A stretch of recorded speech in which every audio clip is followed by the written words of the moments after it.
Kanduuti dadhabdee kaddunyaan sagaddeef Yesuus jabaan suni maaramee martanfaa kaallalaa jedhan dhabani awwaala keessani kaallalaa jedhaa sodaataa gungumaa yoosaan dhufan wasaasa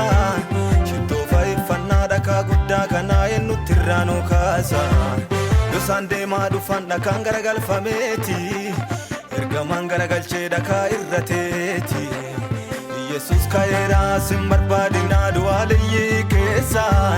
nageenyi siniif ta'u jedheeti dubbatee garaa nu qabbaneessa Yesus ka'eeraa sin barbaadinaa du'aaleyyii keessa nageenyi siniif ta'u jedheeti dubbatee garaa nu qabbaneessa Yesus injifatee nuulleef tolchee injifannaa injifatee kanaafuu jireenya kadhannaa Injifatee Yesus maqaan isaa injifatee jabaan duuti dadhabdeessa injifatee bulleef tolchee injifannaa injifatee kanaafuu jireenya kadhannaa injifatee Yesus maqaan isaa